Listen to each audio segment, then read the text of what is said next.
All right, everybody, welcome back. Thanks for watching. I'm doing something a little different this video because I've been thinking about this for a couple of days. When I got up, like 2 or 3 days in a row, I've been thinking about making this video about getting the shot and these crazy conspiracy theories. So, you might be offended on this video if you're one of these people, but if not, I'm just going to give you my opinion on that. Why?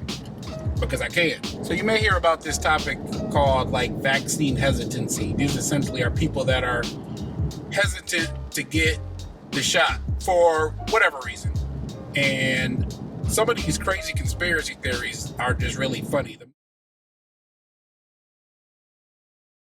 The most funny thing to me is like the 5G shot, and they're gonna track you on it.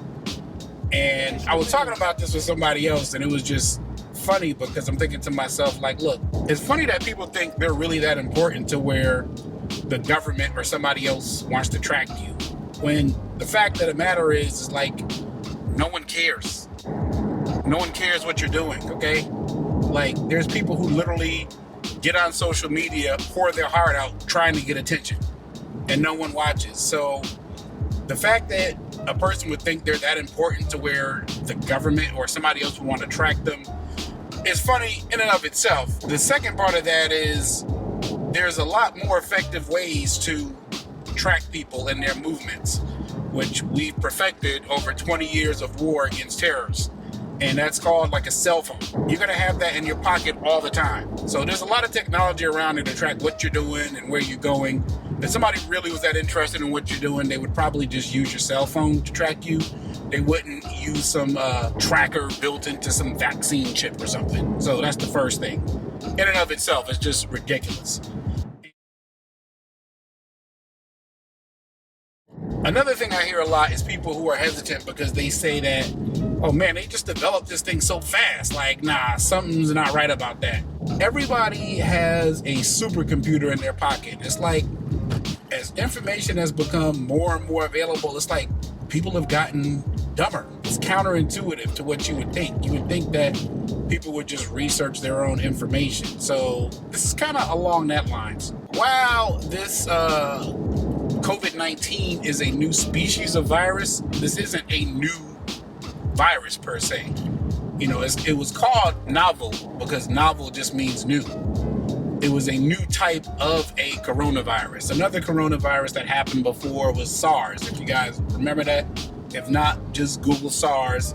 What happened is there was a lot of research that was done on SARS that we've been able to use toward coming up with the vaccine for this one. So that's one of the reasons why they were able to get a vaccine so fast for this, is that there's already been a lot of research done on a similar type of virus. Second part of this has to do with government regulations. Usually for pharmaceutical industry, vaccines and stuff like that is a very rigorous, gated process where you got to do one thing first before you can move on to the next step, before you can move on to the next step, before you can move on to the next step. And this process usually takes like 5 or 6 years for most drugs, just for safety reasons. Another reason why they were able to get this thing out so fast is that they combined a lot of those steps all at the same time. And as long as there wasn't anything crazy they found in one, they were allowed to continue. Let me give you an example you can understand. Imagine if you're making dinner at your house and you gotta make an appetizer, you gotta make dinner, and you gotta make dessert. So if you had to prepare and make the appetizer first, then prepare and make the dinner, then prepare and make the dessert, it would take a long time. But if you're making all three of them at the same time, like everybody does, yeah, it's not gonna take as long. The reason why we've been able to get this thing out faster is a combination of there's already research that's already been done on a similar vaccine, and also a lot of the processes are being done simultaneously instead of in gates. Now, in closing for this video, because this is going to be one of 3, I think if you're afraid, just say you're afraid. There's nothing wrong with being afraid of something, but it's kind of annoying to me when people come up with like excuses about why they're afraid. And the Johnson & Johnson shot just came out, and they're saying that there's blood clots in that. I mean, nothing is foolproof, right?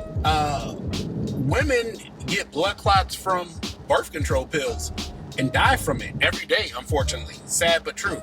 I mean, that's not stopping anybody from taking it.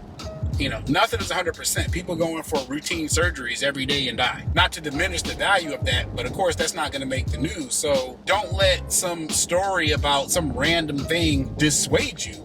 Just say you're scared, and everybody's got some story about, you know, their uncle or somebody they knew who, oh man, they got it and they got violently ill. Come on, man. I mean, look, DMX probably had lunch the day that he died, okay? Does that mean that's what killed him, right? There's always some kind of thing you can find to kind of go along with whatever your idea is, and I don't really have an agenda on this channel. Again, I just wanted to just tell you what I think. So let me go ahead and wrap up here and just say, in the first part of this video, what I was talking about is some of these silly conspiracy theories and basically a way to easily refute them. This is not a new virus, it's a new species, but we've seen similar viruses before. We've already been able to get vaccines out because things got approved faster and they were done simultaneously.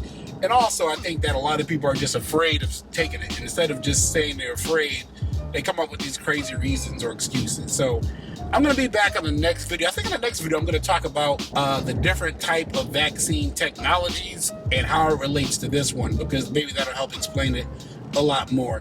That's all I got for now. Thanks for watching. I'll see you on the next video.